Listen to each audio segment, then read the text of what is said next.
3 formas de conseguir ter tempo para o que é prioridade no trabalho. É sobre isso que eu vou falar nesse vídeo. E ao assistir esse vídeo até o fim, você vai aprender a lidar com o que de fato é importante. Porque às vezes a gente fica lidando com um monte de urgência, às vezes a gente fica lidando no nosso trabalho com um monte de coisa que não é de fato relevante, que não vai nos levar para o próximo passo. Só que muitas dessas coisas também, que são urgentes ou até irrelevantes, que você acaba fazendo, também precisam ser feitas. E aí, como é que a gente faz? Né? É isso que eu vou te ensinar aqui. Eu sou Estênio Moura, eu sou especialista em produtividade humanizada e aqui eu te ensino a acabar com o caos e a sobrecarga no trabalho. Então você faz o seguinte, você curte esse vídeo, se inscreve no canal e ativa as notificações para receber os vídeos que eu posto aqui todos os dias, beleza? Seguinte, galera, para começar a gente precisa entender o que é prioridade. Prioridade é primeiro lugar. Algumas pessoas conjugam prioridade no plural. E deixa eu te falar uma coisa, não existem duas coisas igualmente importantes no sentido da execução. Quando a gente fala aqui sobre organização, sobre acabar com o caos, aliviar a sobrecarga, tudo isso tem a ver com priorizar, tudo isso tem a ver com escolhas. E às vezes a gente fala, isso tudo são as minhas prioridades. Mesmo que você tenha duas coisas muito importantes no seu dia, você vai precisar escolher fazer uma antes da outra. Então você vai precisar priorizar. No trabalho, muitas vezes, tudo parece prioridade. Só que, na verdade, para você conseguir priorizar, de verdade, escolher uma coisa antes da outra, você precisa ter critérios. Critérios para fazer escolhas conscientes. Eu gosto de usar um exemplo do cotidiano que é muito louco, assim, tipo, por que você come o prato quente antes da salada? Ou por que você come a salada antes do prato quente? Por algum motivo. Você escolhe fazer uma coisa antes da outra no seu dia a dia, por algum motivo também. Ou porque você está sendo muito pressionado, ou porque você acha que aquele negócio é mais importante do que outro. Só que quando você fica lidando só com o que não é importante efetivamente, o que não é prioridade, fica lidando só com o que é urgente, você acaba escolhendo fazer coisas que não vão te dar mais reconhecimento, que não vão te dar mais tempo. Como assim, Stênio? Porque quando a gente faz as coisas no nosso trabalho de uma forma aleatória e sem uma ordem, sem um método claro de organização e execução, a gente perde tempo de trabalho, a gente faz o trabalho com menos eficiência. E para que a gente quer ter tempo? A gente quer ter tempo para trabalhar, para crescer. A gente quer ter tempo para se autodesenvolver. A gente precisa de tempo para fazer networking, no sentido de, sim, conseguir mais oportunidades e também nos relacionar de forma interpessoal com as pessoas que a gente trabalha e com pessoas do mercado. E, obviamente, a gente precisa organizar e entender como priorizar para ter tempo livre, porque a gente quer ter tempo livre para passar com os nossos familiares. Né? Muitos seguidores que eu tenho me falam muito assim, cara, na verdade eu quero organizar mesmo o meu trabalho porque eu estou tendo que abrir mão de um tempo que é muito precioso para mim, que é o tempo com a minha família, o tempo com os meus filhos, com meu marido, com a minha esposa, enfim. Então, quanto mais a gente tiver maturidade nas decisões que a gente toma, quanto mais racional for as decisões que a gente toma, quanto mais consciente for as decisões que a gente toma, melhor vai ser o seu dia de trabalho. Mais organizado, mais eficiente. Você pega através de um método, dessas 3 formas que eu vou te passar agora, e você coloca a luz no caos.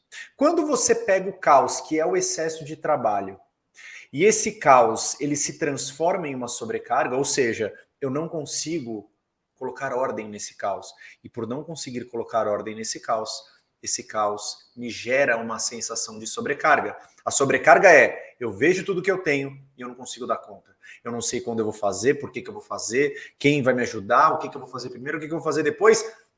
E aí você sobrecarrega e você vai entrando nesse ritmo até, obviamente, a exaustão, que é o estado máximo da sobrecarga, o estado máximo da sua saúde mental em declínio. Né? Então, as 3 formas são as seguintes. A primeira delas, que é fundamental num processo de colocar ordem no caos, que é planejamento do dia e do tempo. Como assim? A gente planeja o nosso dia um dia antes. Então, quem planeja o tempo, tem tempo. Eu gosto muito de usar o exemplo da educação financeira. O que os educadores financeiros falam para a gente? Para você conseguir juntar dinheiro, você não pode esperar o que sobra no seu mês. Você precisa separar já uma parte daquilo que você ganha no primeiro dia do mês, no seu salário, por exemplo. Porque se você esperar para ter dinheiro, você nunca terá, você nunca vai conseguir guardar dinheiro. Com o tempo é a mesma coisa. Claro que a gente não vai poupar tempo, porque isso não existe. Mas a gente vai planejar ter tempo para ter tempo. A gente não vai esperar ter tempo para que o tempo apareça, porque se a gente não planeja, a gente nunca tem tempo. Só que para planejar o tempo, a gente primeiro precisa definir o que é prioridade. Definir os critérios de priorização. E existem várias formas de a gente fazer isso. Eu vou falar na forma número 2, que é a priorização na prática, o critério.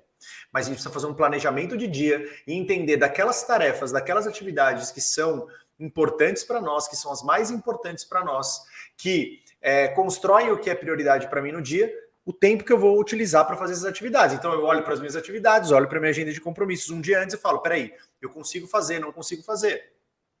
E eu vou olhar para minhas tarefas, olhar para minhas atividades e entender se eu dou conta de fazê-las. Porque às vezes eu não dou. Às vezes eu não vou ter tempo suficiente mesmo para acoplar aquele volume de tarefas que eu tenho no dia, porque eventualmente eu tenho várias reuniões na mesma hora. E aí o que eu faço? Essas tarefas aqui, que eu estou planejando executar amanhã. Realmente eu preciso fazer todas? E existe um exercício aqui que é uma pergunta que você faz. Essas atividades me aproximam ou me distanciam das metas do meu trabalho? E aí é um jeito de você começar a escolher qual fazer, qual escolher fazer. A segunda forma é a seguinte, você define o que é prioridade e coloca foco naquilo que é importante. Então vamos lá, imagina que você tem a lista de atividades lá e você está com dificuldade de definir o que é prioridade. Uma recomendação que eu te dou é, utilize uma ferramenta de priorização como a matriz de Eisenhower, e você pode procurar no Google, ou mesmo aqui no YouTube, eu já dei uma aula só sobre matrizes de priorização. Pode procurar que você vai achar. Você usa uma matriz de priorização para tomar decisão. Então, por exemplo, a matriz de Eisenhower tem a relação de tempo com impacto. E você resolve, e você vê que existe uma tarefa lá que é super importante, que está no Q2. É uma tarefa com importância que não tem o prazo imediato. Tem algum tempo para você fazer. Ou seja, eu preciso planejar e executar ao longo do tempo. Legal. Eu vou pegar essa tarefa e vou definir um bloco de tempo. O que é um bloco de tempo? É um bloco de tempo focado para trabalhar naquela tarefa importante. Como a tarefa é importante, eu preciso priorizá-la para executar todos os dias um pouquinho para que eu consiga chegar no objetivo que eu quero dela, no deadline, no prazo de entrega. Eu coloco foco naquilo, eu planejo um tempo para executar aquela tarefa. Se ela é importante para mim, ela está na minha agenda. Um tempo para eu me dedicar para ela. 30 minutos, 45 minutos, 1 hora, 2 horas, o tempo que você tiver. Mas você precisa colocar um tempo onde você se desliga de tudo e vai lá e faz. Uma seguidora minha virou para mim na semana passada e falou, Stênio, é legal que a gente está conversando aqui, a gente estava conversando pelo direct, legal que a gente está conversando aqui, o que eu vou fazer agora? Eu vou deixar meu celular de lado porque eu preciso me concentrar em um projeto, em uma tarefa que eu tenho que fazer, e eu vou colocar ele no modo silencioso. Depois a gente conversa. Cara, que animal! Ela entendeu que ela precisa proteger o foco dela. E isso é importante também porque a forma número 3 para você conseguir ter tempo e se concentrar naquilo que é importante é você fazer bem a gestão das interrupções. Porque às vezes a gente coloca um bloco de tempo, só que aí um monte de gente nos atrapalha, nos interrompe, notificações que chegam, mensagens, pop-ups, ligações, pessoas nos atrapalhando, barulho. Cara, eu preciso lidar com isso. Eu preciso combinar com as pessoas. Eu preciso definir tempo para ver as notificações. Eu preciso avisar e alinhar com as pessoas em uma comunicação eficaz que eu vou, naquele momento, naquele período que eu resolvi focar naquilo que era importante, eu vou estar ausente, vou estar offline, que se alguma coisa muito urgente acontecer, me liga. E a segunda coisa em relação à gestão de interrupções são as interrupções da nossa cabeça. Por vivermos em uma sociedade ansiosa, acelerada, onde tudo é para ontem, a nossa cabeça não para. E a gente precisa esvaziar a nossa cabeça, tendo listas, né, tirando as coisas da nossa cabeça, aliviando a nossa mente, abrindo espaço mental. A gente precisa criar um ambiente propício para lidar com tarefas importantes. Pô, então se interrupção é muito complicado. Por exemplo, eu estou gravando esse vídeo em um momento que a minha esposa e meus filhos desceram para o térreo. Eles estão lá, meu filho está jogando bola, minha esposa está lá com o neném e tal. Pô, é um momento que eu vou ter silêncio. Então se eu entendo que eu vou ter esse momento de silêncio em alguma hora do meu dia, eu uso esse momento para fazer um trabalho que eu preciso de concentração, que é aqui gravando esse vídeo. Então eu vou percebendo e vou fazendo escolhas mais conscientes.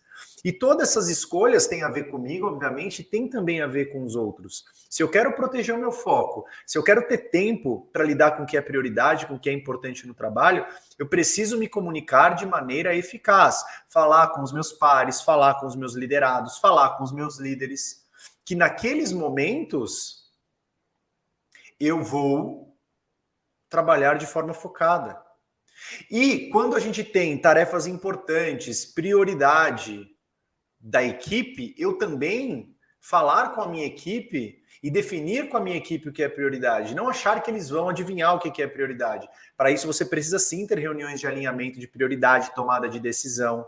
Quanto mais consciente for as suas escolhas no tempo que você tem, melhor vai ser a sua forma de priorizar, melhor você vai conseguir lidar com o volume de trabalho e o tempo que você tem. O que não dá é para a gente fazer tudo ao mesmo tempo, o que não dá é para a gente ficar lidando só com urgência, o que não dá é para a gente ficar reclamando que não tem tempo. Sim, você tem tempo. O que você não sabe ainda é priorizar, é planejar o tempo para ter tempo e não esperar o tempo que você não tem que ele apareça do nada. Ele não aparecerá. Se esse vídeo fez sentido para você, curta-o e também se inscreve no canal e ativa essas notificações, porque aí você não perde nenhum vídeo que eu publico aqui todos os dias, beleza? Tamo junto e vai aplicar tudo isso que eu estou ensinando. Volta o vídeo, deixa sua dúvida. O importante é você aplicar, porque quando você aplica, você aprende. Porque você aprende com acertos, com erros, com resultados bons ou resultados ruins. Como diz Tony Robbins, tudo é